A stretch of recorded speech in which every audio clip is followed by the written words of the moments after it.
What's up, y'all? I'm Molly. Welcome back to Mirror Readings. And we're talking about Gene Key 55 today, which, if you're even a little bit familiar with the gene keys, you probably heard about Gene Key 55 because it's a beast, all right? It is the only gene key in the entire system that has the same gift and city, all right? So it's the shadow of victimization and the gift and city of freedom with slightly different meanings. So let's get into it.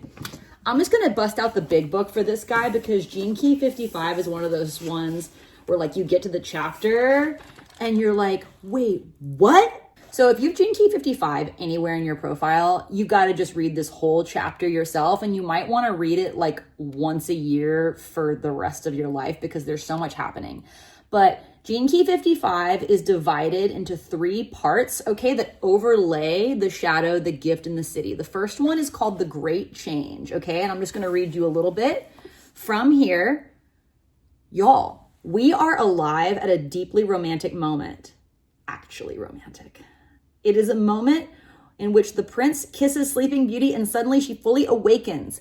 And as she awakens, the world is transformed. The Great Change, the expansion of consciousness, okay, us remembering our divinity. Are you down with the consciousness shift? Get on it. It's a central theme woven into every sentence in this book. If you are reading these words, your inner guidance has seen it fit to remind you of this extraordinary prescient event, either to confirm or to trigger your own personal process of awakening. If you're watching this channel, pretty sure your process been triggered. So that's part 1, and it speaks to the shadow of victimization, which we'll talk about in a minute, but TLDR, it's a losing attitude. And the dilemma of victimization is all about external validation. It's about playing the victim to remind yourself and others that you exist. Woof, how terribly human of us. Okay, well, part 2, which speaks to the gift of freedom, okay, where we at, is called the mutative process, okay? In evolutionary terms, it will happen overnight, although in practical temporal terms, it will happen gradually and almost imperceptibly. We're talking about a genetic mutation that will slowly colonize our species, for the better, I might add. It's like a good colonization.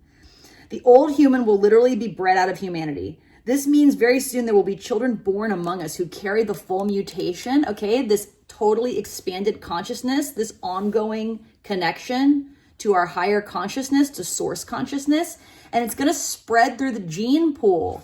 Let's go. So part 3, which speaks to the city of freedom, is called the manifestations, and there's a section in here called the music of change that I love. Many scientists have found similarities between the structure of DNA and music. Parts of DNA and protein sequences are often repeated with very minor changes. This imperfect repetition has often been likened to the compositional structure of music, particularly classical music. The idea that the human body itself is musical is not so far-fetched. It's really not. I have seen in many visions, in dreams, psychedelic trips, about how we're all just keys on a piano, how our personalities segment in octaves, okay? And some of us sound really nicely when our individual notes are played together with others, and some 2 notes don't sound so good together. So what are we gonna do about this shadow of victimization? Well, for starters, we're gonna acknowledge that all human beings have a need for external validation, okay? Our ego is gonna keep seeking it. The best thing that we can do is just get down with it and find ways to validate ourselves that are healthy and sustainable and fulfilling. If we constantly need other people to validate our existence, and when we can't get it, we start playing the victim, we're really setting ourselves up to lose. And that losing attitude is what defines this shadow. Everything that we're seeking in this life involves escaping suffering, whether it's love, money, freedom, quote unquote, is about freedom from suffering. And that's always what we're after underneath it all. In a repressed state, this shadow of victimization makes us complainy. And in a reactive state, what do? We point the finger, right? Because if we're the victim, then somebody else must be the perpetrator.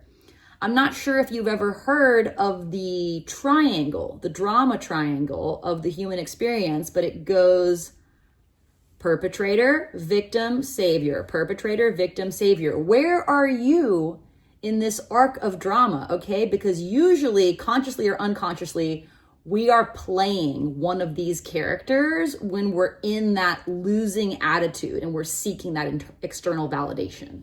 To access the gift of freedom, which, if you were listening to the earlier part of my video, is where the mutation begins, right? That carries us into this higher consciousness and activates our junk DNA so we can become, I don't know, superhuman, something. It comes from asking ourselves, where am I not free? The answers, many answers to that question is what's going to drive us out of that victim mentality. Because even by asking ourselves that question, where do I not feel free?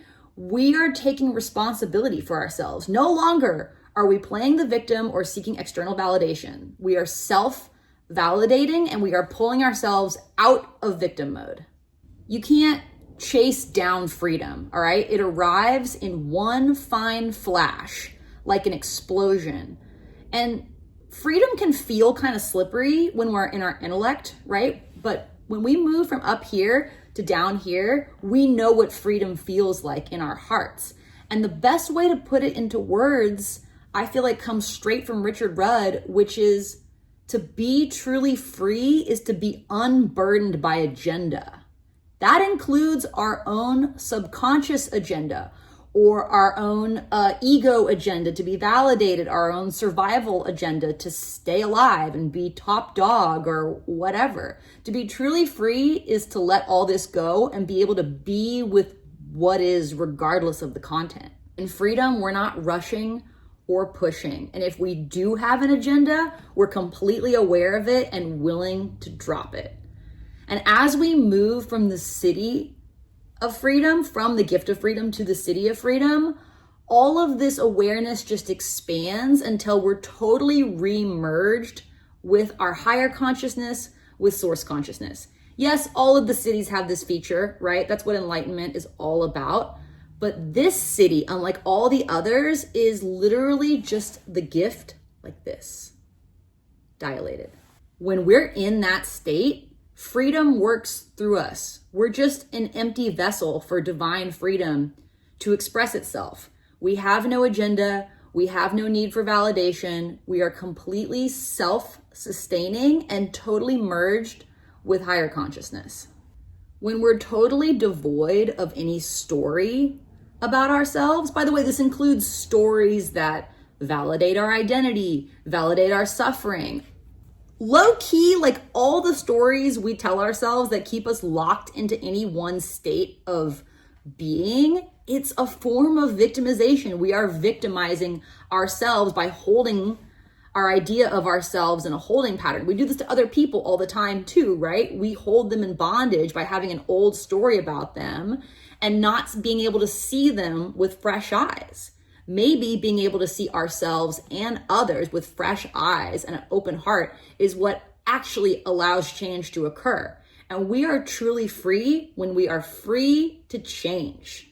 The city of freedom, I'm just going to read directly from my notes here, is a soft unveiling because it already is our natural inner state.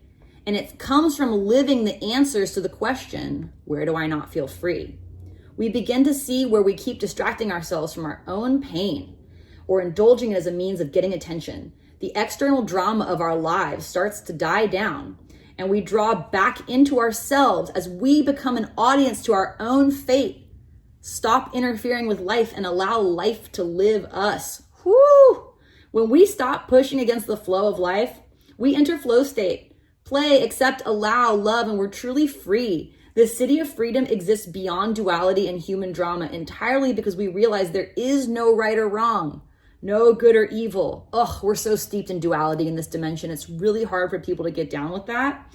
But our job is to be ourselves, the way nature intended, and to be that fully in an endless state of becoming more and more free. And every time we drop an agenda, a story about ourselves or someone else, we're becoming more free and we're making each other more free.